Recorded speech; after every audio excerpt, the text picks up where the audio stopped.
So guys, sorry for the interruption actually because I'm handling the camera alone and it got closed after 20 minutes. So we'll be respecting timing now. So as I told you, I was using the example of pen and I told you that pen is a sign and can be used in various signifiers and the meaning will be totally different. So as I told you that when you are actually in the battlefield, it's just a pen, it's not going to help you.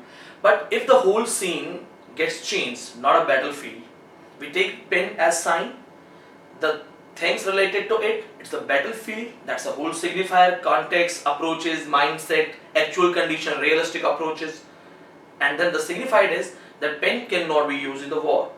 But if the signifier gets changed and we believe that it is a pen and the pen's relation to the signifier, which is arbitrary, is a democratic country where there are scholars, intellectuals, people those who understand and they respect education. In a democratic country where the signifier is democracy, pen becomes meaningful thing. The signified is that pen is actually mightier than sword. So I give you this example, I can give you another example of sign and signifier. You simply have to remember this. For example, house, home. Generally there are famous writers, they say that house where we gather grace. In the words of Kamala Das, she talks about her grandmother's house. She says, I received love. A house where once I received love. What is the meaning of a house or a home for a student whose context is, signifier is, that a student is far away from her hostel, from her house, from his house. They are living in hostel, they are working hard in another state, far from their native places, missing their parents. Their relation with house and the signified is that emotional attachment. It's something wow, big. Well, the youngsters generally they feel that parents are of old generation and they lay a lot of barriers on our life and they don't allow us to do this and that. For these guys, house, and then the condition is that they don't get freedom. The meaning is that they don't like the house. In fact, I remember a Bollywood song. There was a song, they said, Dhat tere ki main ghar nahi jana. So there are people, those who are dying to go back. There are people they don't want to go back. So one thing in various things is various meanings. For example, suppose you're attempting NET exam and luckily you find me sitting in front of you or behind you and you know my nature. Sometimes I can give you ideas in exam. Sign is me. Signifier is you're going to appear an exam, to face an exam. You meet me outside and you know that this man is able to guide me, can give certain questions. Signified is that you will take me seriously. Now, again me, you're going to play football. Signified is, it's okay, I'm nobody in the field of football. So my value is in my signifiers. And my signified will be different. So signifier is everything that helps a sign to me. Well, French formalism, Russian formalism, semiotics, the alienation, everything got merged and a new story got started called structuralism. Structuralism simply says that there is no structure of one meaning alone. In fact, every structure is a kind of component that makes a meaning. For example, this page has no meaning at all. But this page has a meaning because there are one sentence, two sentence, three sentence, five sentence words arranged in an order and collectively these things they give us message. How it is. How many of you have read Bhagavad Gita or Quran Sharif or Holy Bible or Guru Granth Sahib? Many of you, I'm sure. Is it possible you read only one line, the first line? Or I give you first line, I give you one line from in between, I give you the last line. And will you be able to understand holy religions? No. Then why can't you get the meaning using one line? Because you need various other lines and then collectively involved to develop the meaning, which is the structure. That's called structuralism. For example, my students actually in class, they tell me, sir, that your examples are rare examples. Wow. Well, this cup is actually empty. I'm taking it symbolically. This cup is used for tea. right? What is tea? We have green tea, black tea, Assamese tea, Darjeeling tea. What is tea? No idea. What if there is no water, no milk, no added sugar, no flavor, and what do we else require? Tea leaves. Do we have any tea? Do you find the prepared tea in a free condition given by nature itself? No. Then, when you say this is tea, that tea is actually the result of various components arranged in an order, and that becomes your tea. Sometimes people say no, sugarless. Then the component is like we don't want sugar. Somebody says add certain flavors, okay, spices, spicy tea. Somebody says no, too hot, too this and that. But in every condition, tea is a structure. It has no meaning. It does not even exist. It is just the result of tea leaves, milk, water, sugar, everything which is arranged in an order. Once arranged together, it becomes tea. Tea has no meaning. So when you read a text, the meaning is a construct which is the result of all these words, lines, references, metaphors mixed together into the meaning. I hope you got structuralism. Well, when you study structuralism, go through Roland Barthes, Claude Lévi-Strauss and other writers, but primarily remember this thing, that they talk about the meaning. I. Richard studied and he said there are meanings of meanings. He himself gave 6 meanings of imagination. Where there is a writer Lucas, he has given 11,296 meanings of romanticism. Now remember this thing. Binary position can help you to understand the meaning. They simply say that what if you don't understand what is day? For example, we write a story, one day I'll see you. So then one day is like 24 hours. Okay. And one day I'll see you means at 7 o'clock, 10 p.m. At what time? So if the reader doesn't understand that at what time of the day, he has to follow binary opposition of structuralism, that day is something which is not night. So if somebody says that I can see you in the day, I'll see you in the day, it means maybe in the day but not in the night. That's binary position.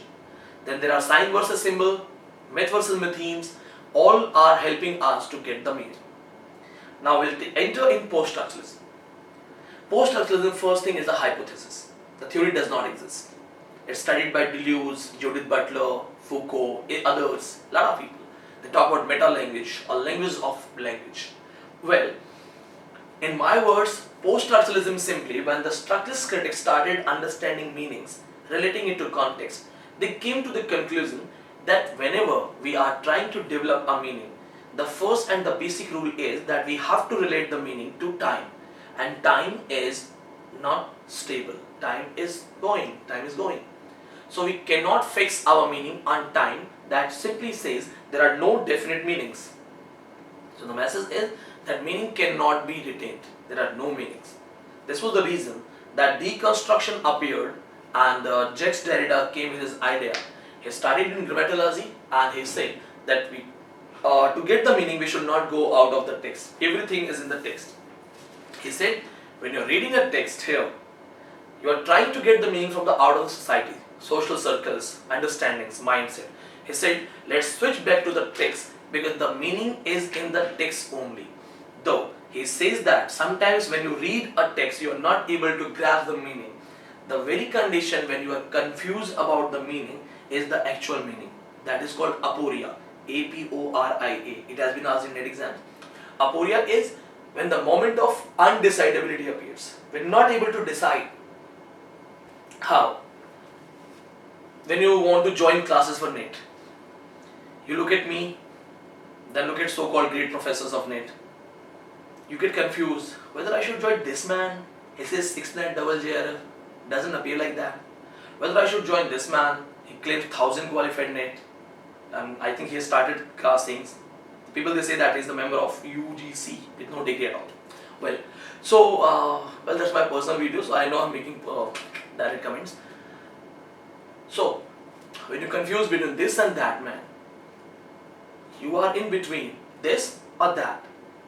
This mind is confused and the actual meaning at a particular context is confusion.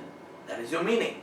You go to buy a dress, you take it like this one, that one, you get confused, and the confused state, what if you are confused for 5 minutes? It doesn't mean you are meaningless. So you say, I lived the life for 23 hours, 55 minutes today because for 5 minutes I was just confused. That confusion has a meaning, means meaninglessness, the meaning of meaninglessness. When you read philosophical works, they leave you confused because they talk about everything. That confusion reading the philosophical works is the actual meaning of you. George Eliot got confused reading the ethics and other philosophical books, and she became a kind of secluded person. So there is a meaning in meaninglessness, that is aporia. Then Derrida believes that meaning lies in the text. Sometimes you are not able to see it directly, but through the sources you feel it, you find it. Here he uses the term the metaphysics of absence, the metaphysics of presence. The meaning is always in the text, but in the form of metaphysical. How?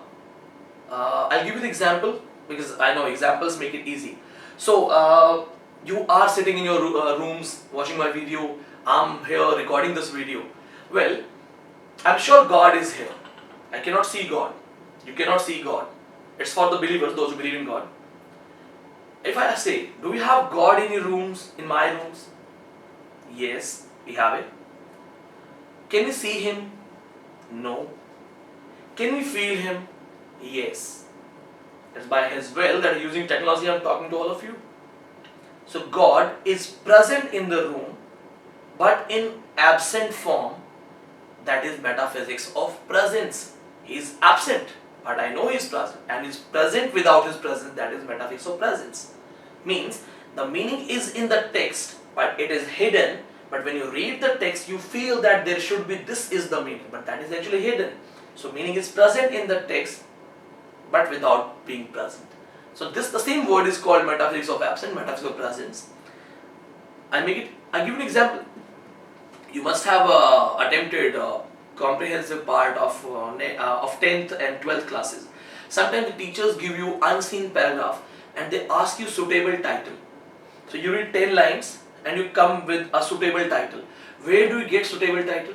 Where do you get the title? The title is not present in the text. It's not written directly.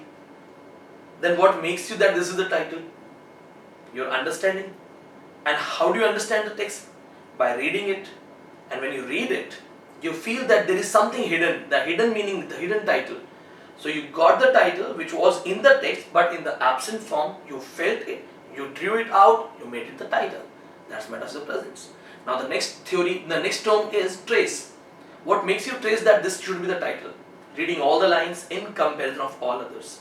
That helps you to understand some meaning. Trace, you trace it, that there is something. Eraser, and the next term. When you read the chapter or the pages, you put certain lines like this, that, this is important line, that's an important line, that's a repeated line. These are the erasers, they make you understand the text.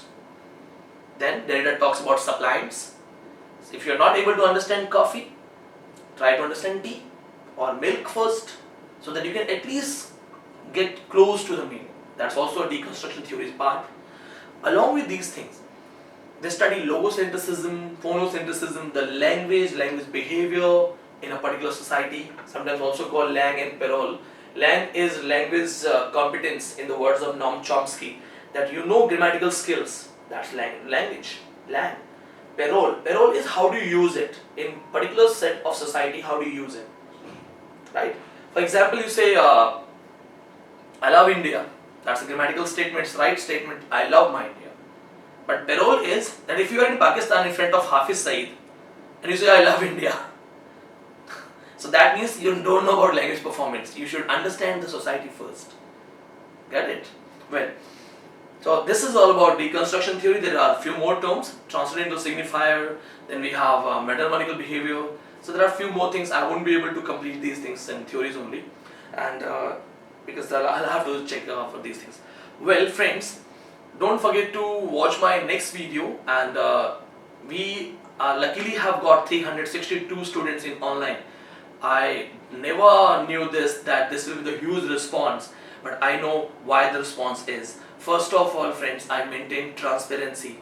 My all students, they know that yes, this man is qualifying exam again and again. Here also in my 9th set exam, I'm in Tamil Nadu, Chennai, Hotel Clarion, near Marina Beach, recording this for you all.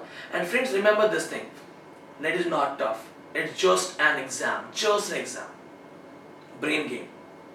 I saw a video, a lady was saying, you should feel literature, you should feel literature. No doubt you should feel literature, but guys, this is competitive exam, okay? So if you feel Shakespeare for 6 months, there are 100 plus writers who have the same status like Shakespeare. So you can't feel Shakespeare, right? Maybe many of you think like this man is absolutely wrong. We should feel. So guys, you cannot feel, because this is a competitive exam now. If you start feeling to a nightingale taking a glass, winking up to the brim with red wine, you'll keep feeling only then. This is competitive exam, and that's the difference between the teachers who are passing time and the teacher who is an expert. I myself have faced a lot. Why do I sit in exams? Because in every exam, I come across certain questions which are unknown to me, which trouble me also. I solve it, I understand it, and I come with answers. So if you feel literature, please get a NET certificate, qualify it, then take a good salary from universities and buy a whole library. Feel it. If I'm teaching the biggest crowd of UGC NET through online 362 students, in my classes there are 121 students right now. It means that I just did not qualify NET. I studied for it, I kept on studying, and I'm using my knowledge, my brains, my wits, using the normal examples to make you understand. Well, those who want to join my online classes, you can just WhatsApp me on my number. I use only number. The only number I use is 85870 Please do not bargain regarding the online classes. It is only 5,000 for next 6 months. So it's like 20 to 30 rupees per day. Moreover, do not hope that I'll have plenty of time to listen the request. If you have to join, please do that. I'm not egoistic. I request you that I actually have no time to respond each and every one. So whenever you want to join, just deposit the money, send me a screenshot of the deposition, or click the blank bank slip and forward it to me. Your number will be added. Even if after the joining, for the 2 to 3 days, you do not like my audio lectures, your money will be refunded with no cut charges, no surcharges. Total 5,000 will be refunded within 2 to 3 days. Means 3 to 4 lectures you'll be given. If you don't like that, you can go for it. Whatever. So friends, I think it's the last minute that we can use. My camera won't work. Why? Remember this thing, the coming NET exam, they are going to focus on world literature, but especially this time they are going to talk about French and Germans. Make sure you study French and German literatures.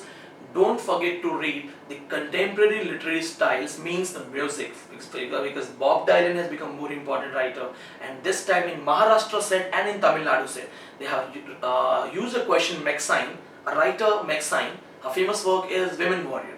So make sure you read that and wait for my third video. I'll talk about these things. Thank you very much, friends. I don't know how to say goodbye in Tamil, but vanakkam, and in Kannada language, hello, in Malayalam, halia, and to all my native speakers, bye bye friends, goodbye, take care, Allah Hafiz, namaste.